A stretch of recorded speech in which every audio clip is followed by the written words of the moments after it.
शिक्षकों के स्थानांतरण एवं पदस्थापन संबंधी सॉफ्टवेयर में आई खराबी, नहीं ले रहा लोड। डाउटफुल वाले शिक्षकों को भी मिला मौका। अब शिक्षकों को मोबाइल से नहीं बनाना पड़ेगा अपना अटेंडेंस और आधार सीडेड छात्रों को ही मिल सकेगा योजनाओं का लाभ। खबर देखने वाले तमाम दर्शक बंधुओं को एसके चौधरी का प्यार भरा नमस्कार और आदाब। दोस्तों, अहम खबर लेकर आप सभी के बीच एक बार फिर से आपका दोस्त SK Chaudhary. ACS doctor S Siddharth द्वारा दिए गए बयान के अनुसार मंगलवार तक तमाम शिक्षकों के स्थानांतरण एवं पदस्थापन संबंधी सॉफ्टवेयर को लॉन्च नहीं हो सका।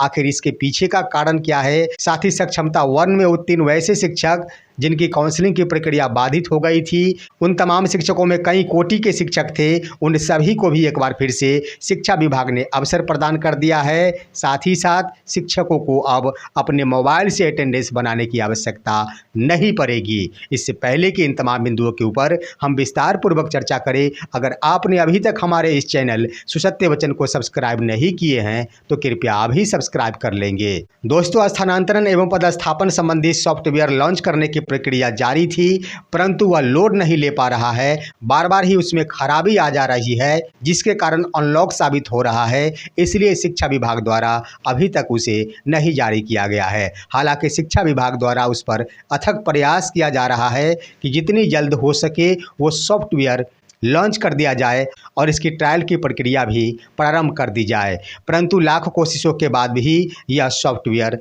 लोड नहीं ले पा रहा है, क्योंकि यह सॉफ्टवेयर काफ़ी बृहत स्तर पर बनाया जा रहा है। यह सॉफ्टवेयर एक ही बार नहीं, निरंतर चलने वाले स्थानांतरण एवं पदस्थापन संबंधी कार्यों के लिए प्रयुक्त होगा, इसलिए काफ़ी बृहत स्तर पर इसका निर्माण किया जा रहा है। लेकिन शिक्षा विभाग की कोशिश है कि जितनी जल्द हो सके इसे लॉन्च कर दिया जाए, शिक्षकों के सामने प्रस्तुत कर दिया जाए। उधर विलंब हो रही है, लेकिन उधर विलंब होने से शिक्षकों की आशाएं टूट रही है। उनके मन में ये बातें भी जागनी शुरू हो गई है कि ऐसा न हो कि शिक्षा विभाग द्वारा समय टालने की यह प्रक्रिया अपनाई जा रही हो, और संभावना उनके मन में ये जताने लगी है कि जनवरी से पहले शायद शिक्षकों का स्थानांतरण या फिर पदस्थापन संभव नहीं हो सकेगा। वहीं दोस्तों, शिक्षा विभाग ने तमाम सक्षमता उत्तीर्ण शिक्षक जिनकी काउंसलिंग की प्रक्रिया बाधित हो गई थी, उनमें कई कोटि के शिक्षक शामिल थे, जिसमें कई ऐसे शिक्षक थे जिन्होंने काउंसलिंग की प्रक्रिया में भाग ही नहीं लिया था। दूसरे शिक्षक थे जिनके कोई प्रमाण पत्र डाउटफुल हो गए थे, भले ही उनके प्रमाण पत्र सही थे, परंतु काउंसलिंग कर्मियों द्वारा उसे संदिग्ध करार दे दिया गया था।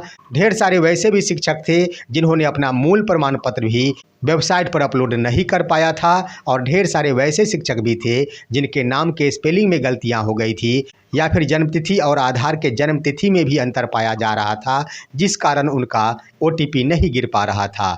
ऐसे बताया जा रहा है कि 48,000 शिक्षक हैं जिनकी काउंसलिंग की प्रक्रिया संपन्न नहीं हो पाई थी। हालांकि इस संख्या में कमी है, ऐसे शिक्षकों की संख्या अधिकतम 38,000 ही है, जो 10,000 बढ़ाकर बताया जा रहा है। फिर भी अगर 38,000 ही शिक्षकों की संख्या होती है तो कम नहीं है, काफ़ी ज़्यादा है। ऐसे शिक्षकों को शिक्षा विभाग की ओर से आवेदन करने और एक बार फिर से बिहार विद्यालय परीक्षा समिति की वेबसाइट पर अपना प्रमाण पत्र अपलोड करने का मौका प्रदान कर दिया गया है।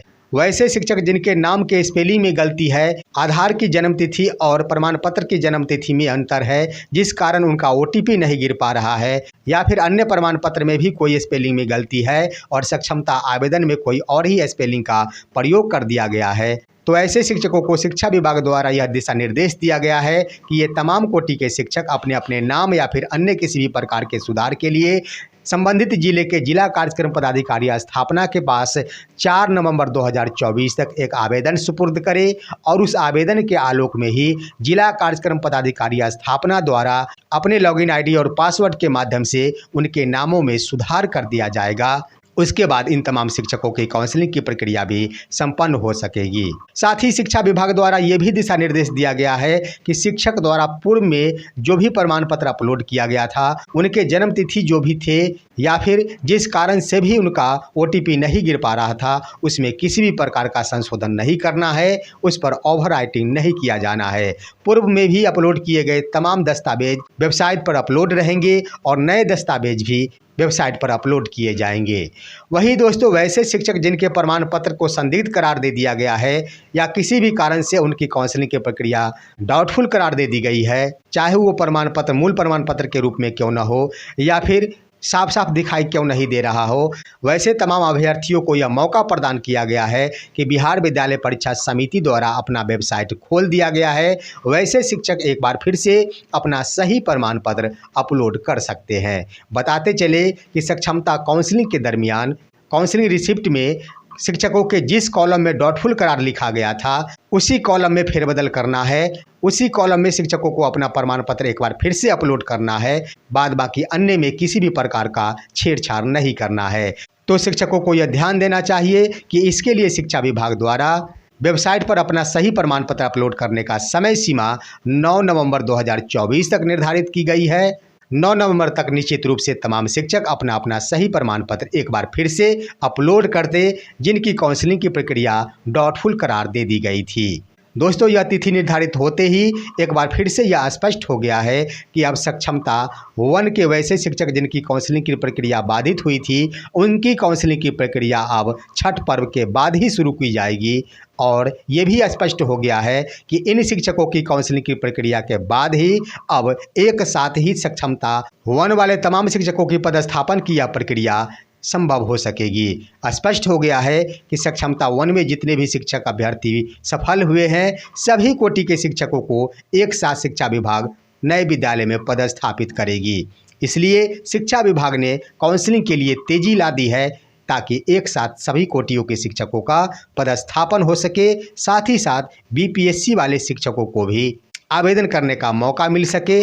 ये निश्चित है कि नियोजित शिक्षक के 2 दिन बाद ही सही परंतु नियोजित शिक्षकों के बाद ही उनका भी स्थानांतरण संभव हो सकेगा। वहीं दोस्तों, बिहार के तमाम कोटि के शिक्षकों को अब अपने ही मोबाइल से ऐप के माध्यम से ऑनलाइन अटेंडेंस नहीं बनाना पड़ेगा। शिक्षा विभाग की ओर से यह रणनीति बना ली गई है कि शिक्षकों ने अपने संसाधन के बदौलत कई महीनों तक अटेंडेंस बनाने में अपना भरपूर सहयोग दिया है। इसके आधार पर बहुत ही जल्द सारे विद्यालयों के लिए टैबलेट खरीद लिए जाएंगे। बताते चले कि इस बार शिक्षा विभाग द्वारा लाखों की संख्या में टैबलेट की खरीदारी की जा रही है। जो खबर आ रही है कि 1,61,000 टैबलेट की खरीदारी की जाएगी और इसी टैबलेट के माध्यम से शिक्षकों को ऑनलाइन माध्यम से अटेंडेंस बनाना पड़ेगा। साथ ही साथ छात्रों के डाटा भी ई शिक्षा कोष पर ही अपलोड होते हैं, वो भी इसी टैबलेट में ही लॉगिन रहेंगे और साथ ही साथ छात्रों का भी अटेंडेंस इन्हीं टैबलेट के माध्यम से संभव हो सकेगा। तो इस आधार पर शिक्षा विभाग ने पूरी तरह अपनी रणनीति बना ली है कि अब विद्यालयों को टैबलेट से लैस कर दिया जाएगा। यानी हर विद्यालय में संभावना जताई जा रही है कि 2-2 टैबलेट मुहैया कराए जाएंगे। वैसे तो एक टैबलेट निश्चित ही प्रधानाध्यापक के नाम से दिया जाना है।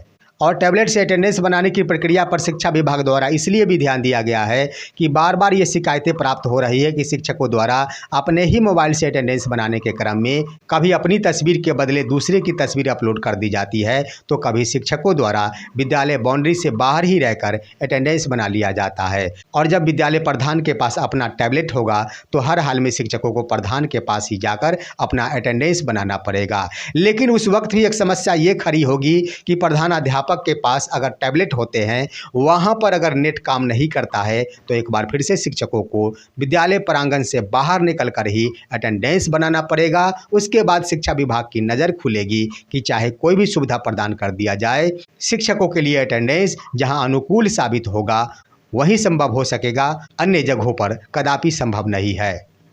वहीं दोस्तों, शिक्षा विभाग ने एक और रणनीति बनाई है कि बिहार के विद्यालयों में कार्यरत वैसे छात्र जिन्हें बिहार सरकार की योजनाओं को लाभ मिल रहा है उन सभी को अपने अपने खातों से आधार सीडिंग कराना ही होगा। इसके लिए शिक्षा विभाग पूर्व में ही यह दिशा निर्देश जारी कर दी थी। पहले तो आपने देखा होगा कि जिस वक्त ई शिक्षा कोष में छात्रों के नामों की एंट्री चल रही थी उस वक्त आधार नहीं होने के कारण छात्रों के नाम की एंट्री संभव नहीं हो पा रही थी। उसी समय शिक्षा विभाग द्वारा यह दिशा निर्देश दिया गया था कि बिना आधार नंबर के भी छात्रों के नाम ई शिक्षा कोष पोर्टल पर एंट्री हो सकते हैं, जिसके आधार पर तमाम विद्यालयों की ओर से छात्रों के नामों की एंट्री कर ली गई थी। लेकिन जब योजनाओं के लाभ देने की बात आई तो शिक्षा विभाग ने यह स्पष्ट कर दिया है कि अब जब तक कि छात्रों के खातों में उनके आधार सीडिंग नहीं हो जाते उन छात्रों को किसी भी सूरत में बिहार सरकार की योजनाओं का लाभ नहीं दिया जा सकेगा। यानी कहने का अर्थ ये हुआ कि छात्रवृत्ति योजना का लाभ या फिर पोशाक योजना का लाभ या फिर साइकिल योजना का लाभ, इन तमाम ही योजनाओं का लाभ छात्र या छात्राओं को तब तक नहीं मिल पाएगा जब तक कि उनके खातों से आधार संख्या सीडिंग नहीं हो जाते हैं। और इसके लिए ज़रूरत है कि छात्रों के नाम तो ई शिक्षा कोष पोर्टल पर एंट्री हो चुकी है। जब तक कि उनका आधार एंट्री नहीं हो पाता है तब तक उनके खातों से यह आधार सीडिंग नहीं हो पाएगा। इस तरह से उन्हें सरकार की योजनाओं से वंचित होना पड़ेगा। तो आज की खबर बस इतना ही। आप सभी हमारे इस वीडियो को लाइक करते हुए तमाम दोस्तों के पास शेयर कीजिए और अब दीजिए अपने ही दोस्त इसके चौधरी को इजाज़त। जय हिंद, जय भारत।